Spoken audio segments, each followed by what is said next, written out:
Well, hey everybody, this is John, and today we're going to take a trip from northern Minnesota down to Eau Claire, Wisconsin.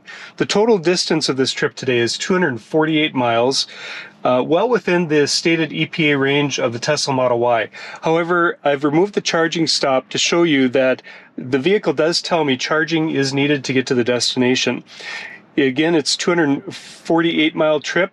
Showing total trip distance would be 3 hours and 59 minutes. So I'm going to go ahead and put that trip back in with the charging stop. And we can see that pop up here in Duluth, Minnesota. And now that changes our time with that charge stop to just under 5 hours, just about 5 hours of total time. So some of the factor in that extra time is that I'm not going to be able to take the most direct route to get to my house. I do need to navigate a little bit out of the way to get to the supercharger. We're going to get the trip started here. One of the other things I want to show you during this trip is the Energy app, the new Energy app, and how I find that useful in helping me to adjust my driving to maximize the range of the car during the cold winter months. So the outside air temperature today is 20 degrees Fahrenheit. And if I convert that over to Celsius, it's showing minus 7 degrees Celsius. So already here on the trip with about 90 miles to go to the Duluth Supercharger, we do see that the car is beginning to precondition the battery for charging. So in the colder temperatures like this, the car does start to precondition the battery so that when it arrives at the supercharger, the battery's nice and warm and ready to accept the full charge. I expect we'll arrive at the supercharger with just under 20% of energy remaining. We're beginning this trip at 80% state of charge for the battery.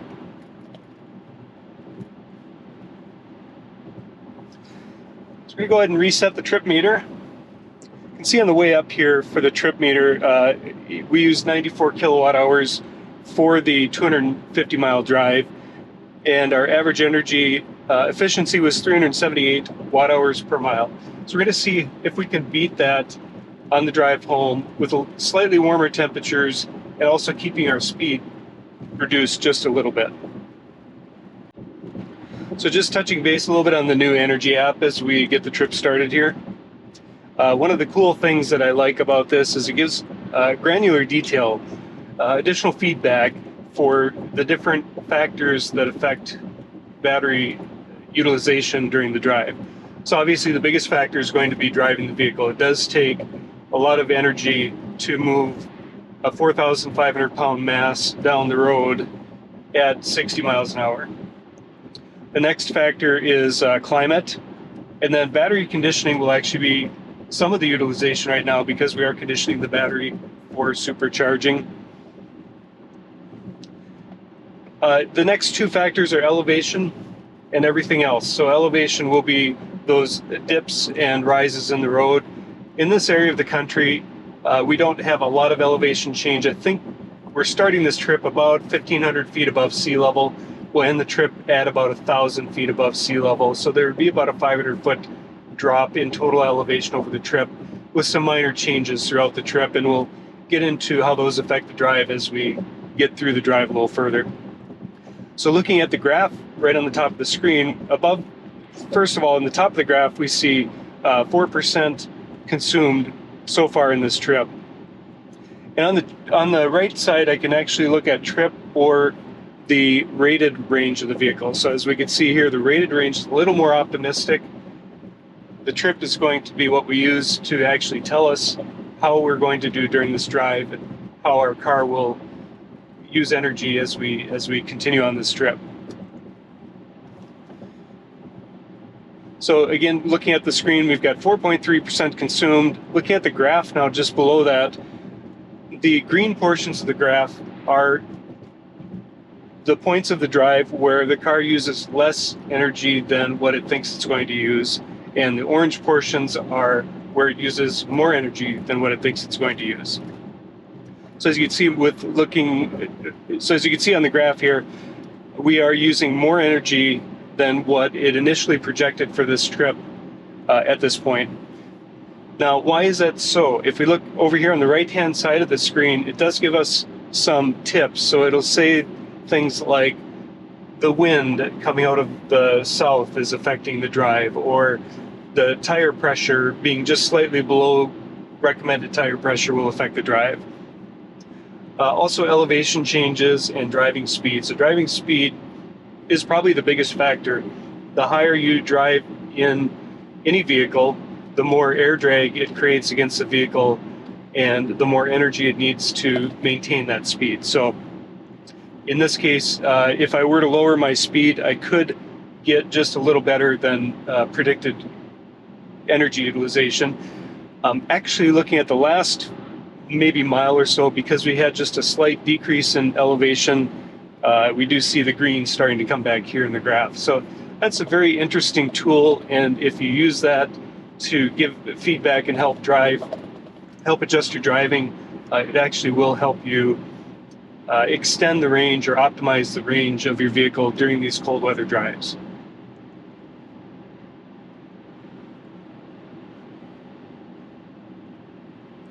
So exactly on the screen right now, it's telling me increased climate control activity, air drag, tire drag, and battery conditioning due to cold weather costing 0.3% for the trip, and low tire pressures costing 0.1% so far for this trip. So not a huge impact. When I add those two together, it's 0.4% of the 5.5% that's consumed, but they do certainly play a role in the range impact of the vehicle.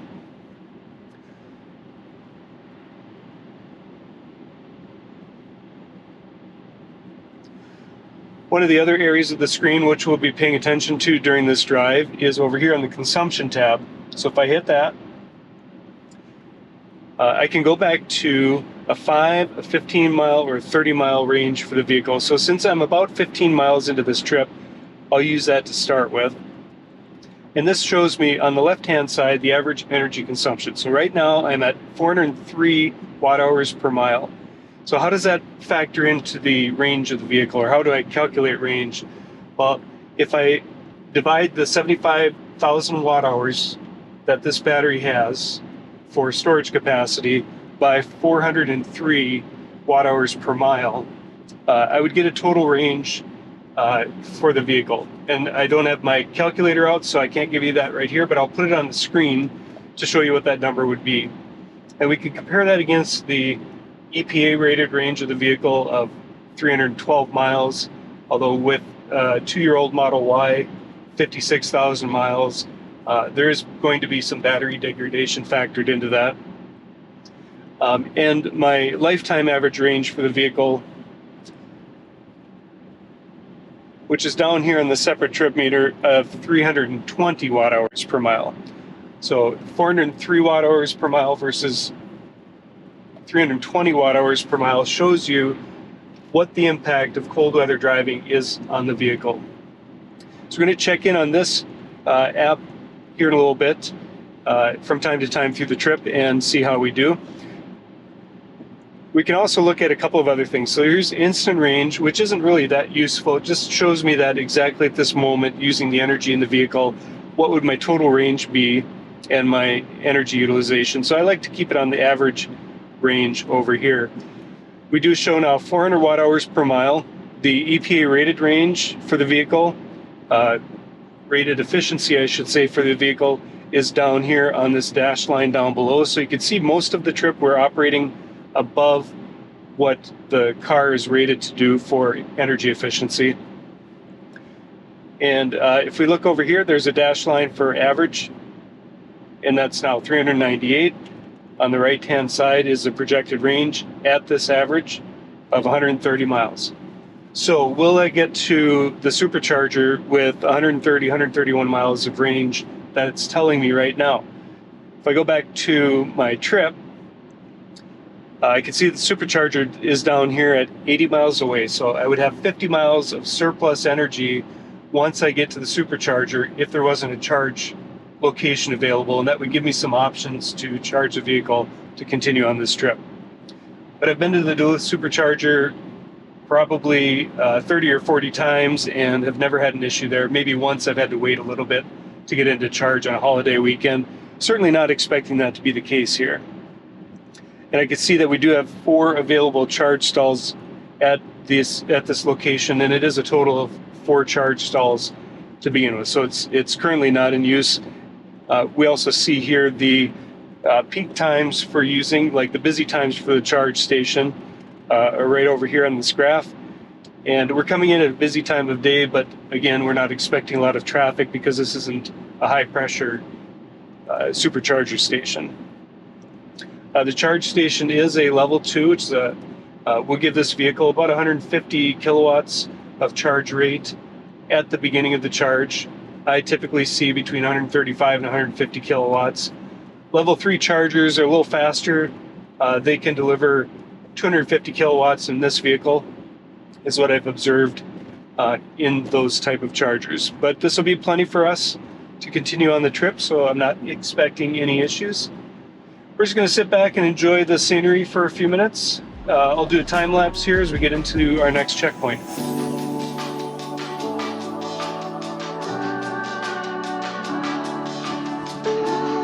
So we're coming up on our first check-in point here for the trip. Just arriving into Virginia, Minnesota. We're transitioning from a 2-lane road to a 4-lane road. Because of that, we've been going just a little slower as we've been sitting behind a couple of slower moving vehicles. So I would expect that would have a positive impact on our energy utilization. All right, we're just about 30 miles into the trip right now, and if we extend this out to a 30-mile average, we do see that our average energy efficiency is now 374 watt hours per mile. It updated our projected range to 123 miles. Again, at this point, not going to be an issue getting to the supercharger. 64 miles away.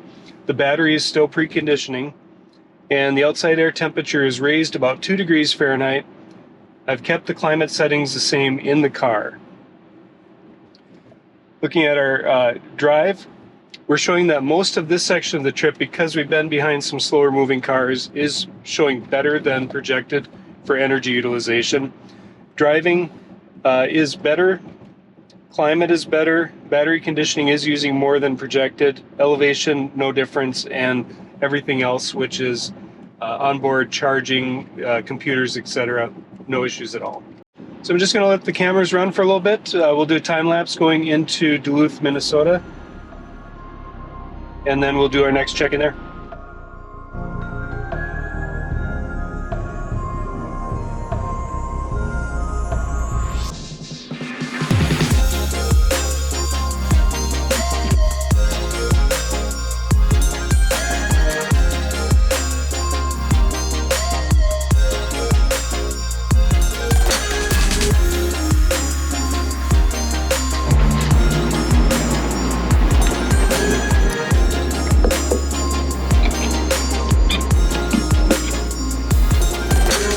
Ooh, that's not good.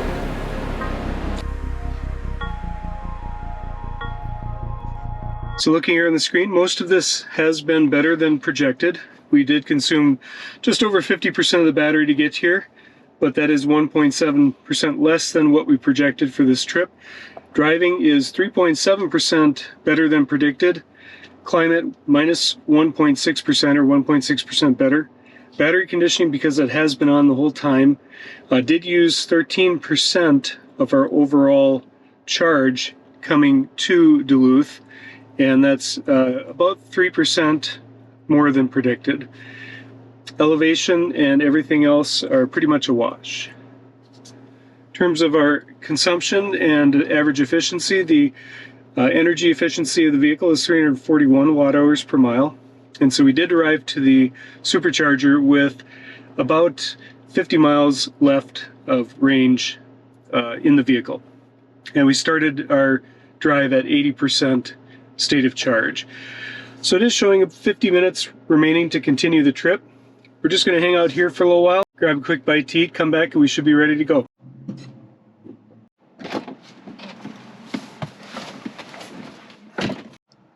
All right, we're all done charging. I let it go to 98% state of charge just because I wanted to make sure that we could get to our destination. I did notice that the supercharger throttled back quite a bit. It was charging somewhere in the neighborhood of 33 kilowatts towards the end of the charge.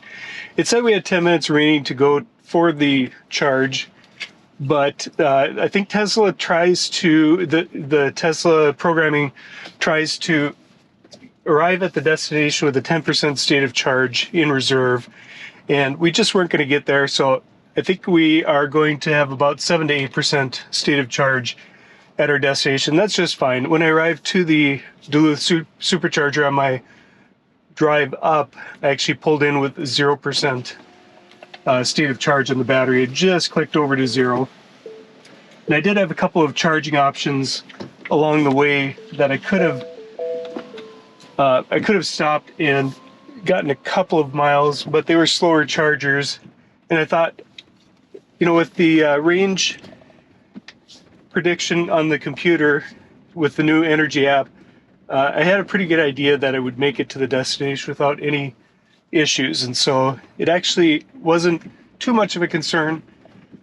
There's a backup option just a few miles closer to Eau Claire from here, and that's a level 2 charger in Superior, Wisconsin. So thankfully we didn't need that. We're not going to need any additional charging today, knock on wood. And we're back on our route to the destination. So again, just a quick update on the Energy app. Looking at our drive, it is going to reproject because it starts over at the last charge for the car. And so it has us leaving here at Duluth, Minnesota at 98% state of charge. It's predicting that we're going to arrive in Eau Claire close to about 17% state of charge based on how the driving has been going today. So the first part of this trip will be downhill mostly. We will have to climb over a bridge, and that'll probably be the most elevation that we have for the remaining portion of this drive. The rest of the drive is fairly flat. There are a couple of hills on Highway 53 going south of Duluth into Eau Claire, but I don't expect that those will use a lot of energy, and we'll certainly expect to recoup some of the energy that we use going uphill as we go downhill again.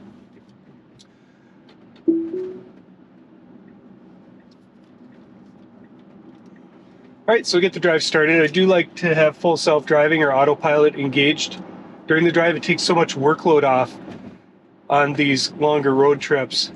And so I definitely feel like I arrive more refreshed if I use it than if I don't. So we're going to do a little full self-driving test in the middle of our range test here to see how well the car performs through this little construction zone.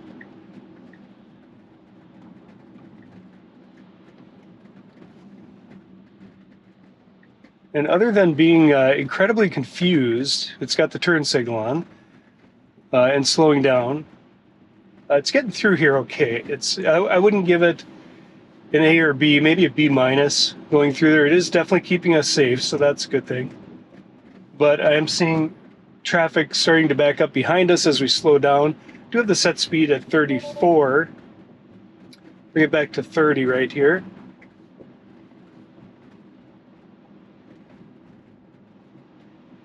And it was ducking from anywhere from 25 to 30 miles an hour.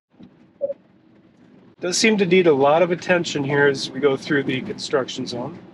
I am touching the wheel just to make sure that it knows that I'm paying attention. However, I'm letting the car do all of the driving and navigation through this section of the drive.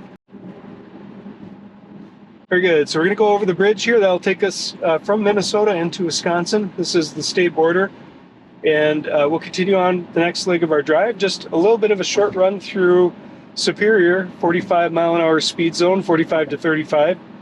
And then we will jump up to 65 for most of this drive home, which is about 152 miles at this point.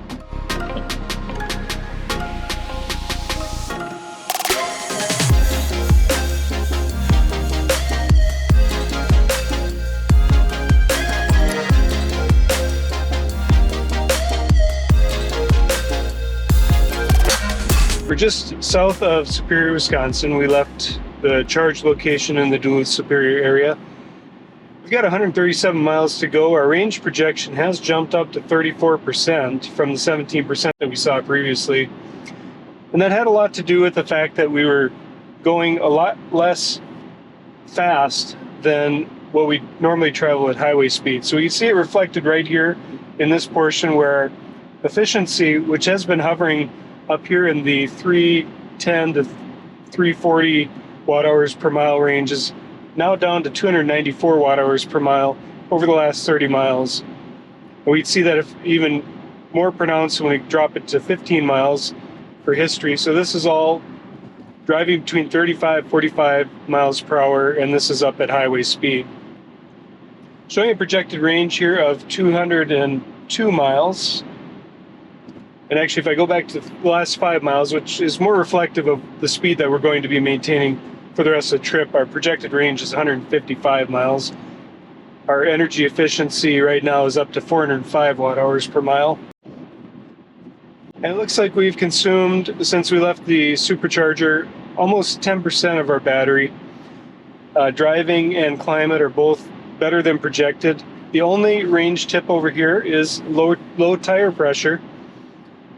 Cost me 0.1% of battery efficiency. All right, and if I look at the tire pressure over here, I see that I'm at 41 psi to 42 psi on all 4 tires.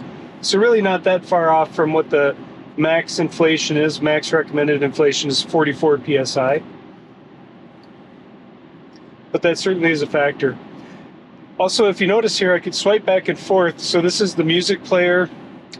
This is my odometer and charge stats. And you can actually customize what goes into here. So I have the current drive since last charge, and then the odometer for the vehicle displaying here at the bottom when I select that. And then tire pressure is here on the 3rd screen. So it looks like we'll arrive in Eau Claire at about a 33% state of charge. This will drop because we are now going highway speed. If you saw the color shift here, the change from white to black, that's because we just passed sunset. And so based on time of day at 4:31 p.m. today, the screen did adjust to its dark mode automatically. So at this point, we're going to drive for about another hour. Since we have about 2 hours left in this trip, hour and 57 minutes, we'll check in at the 1 hour point, and then we'll check in at the destination, and we'll just see how our energy consumption and efficiency did for the entire trip.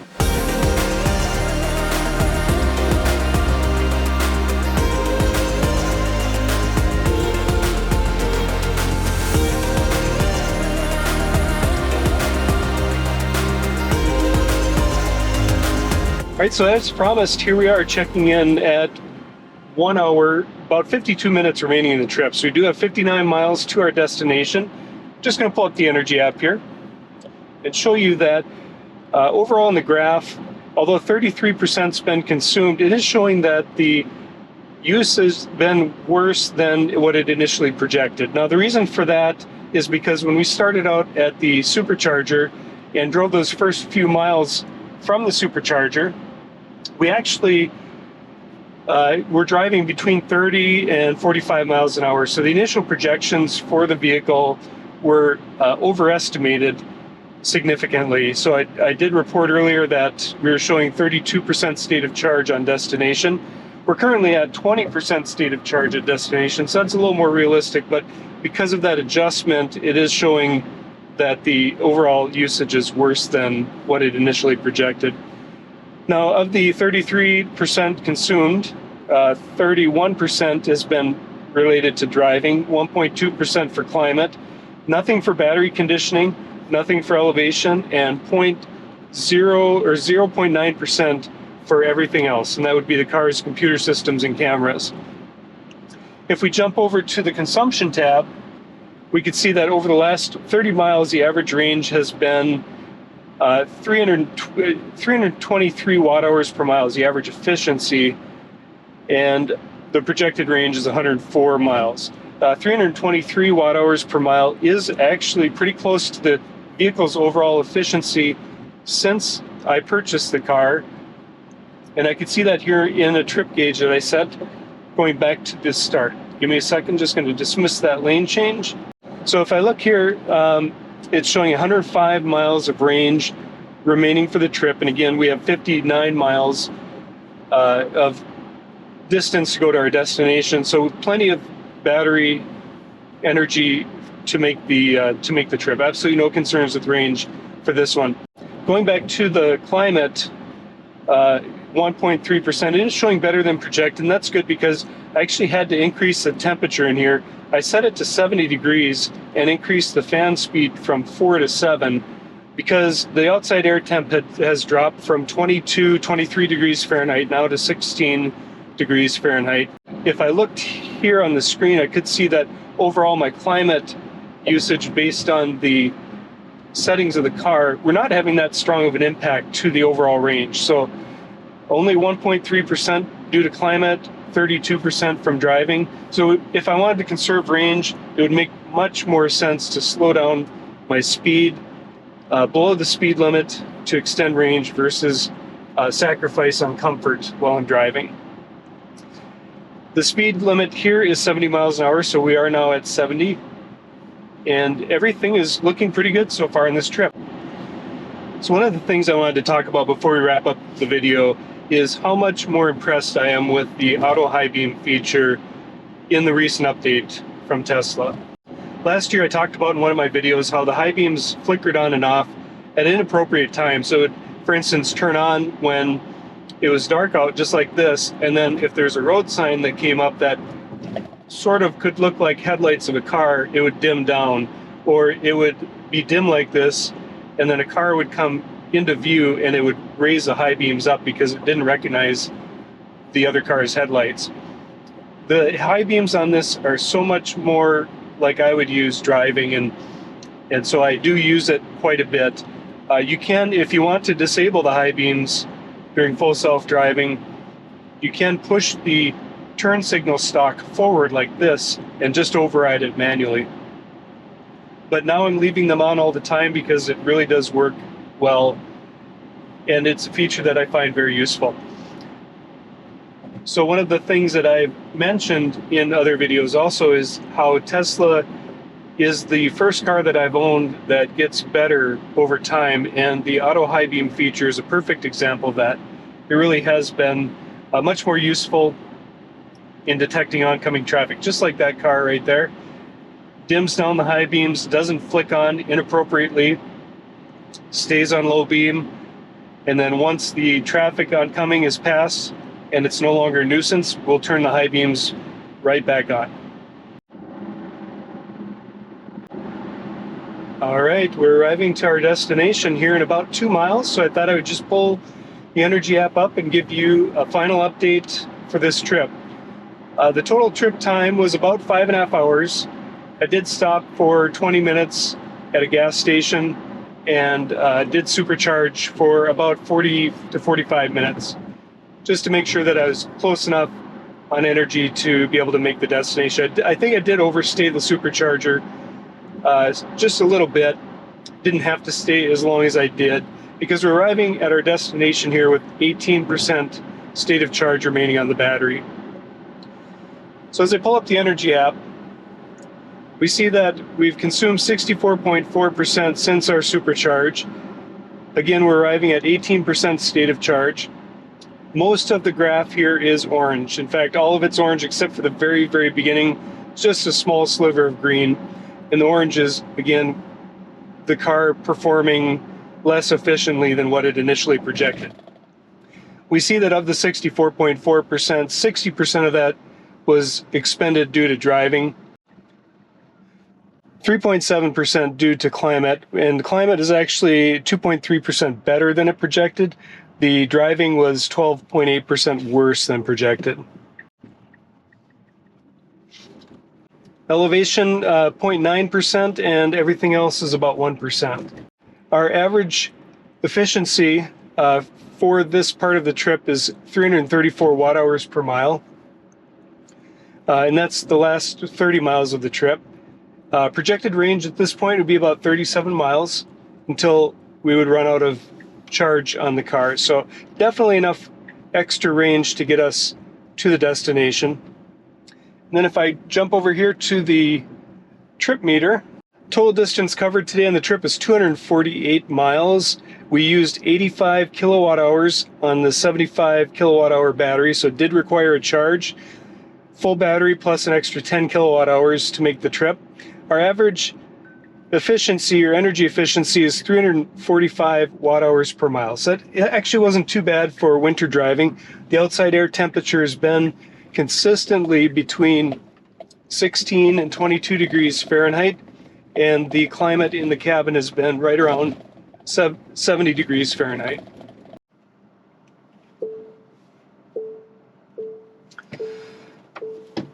So overall, our energy usage has been about what I would have predicted here in the winter. Cold weather driving, we know, does have a negative impact on the range of the vehicle, but overall, I think the vehicle performed very well. I did not have any range concerns to make it to the destination with the available charging stops, and there are a couple of backup stops along the way that I could have made if I did have concerns.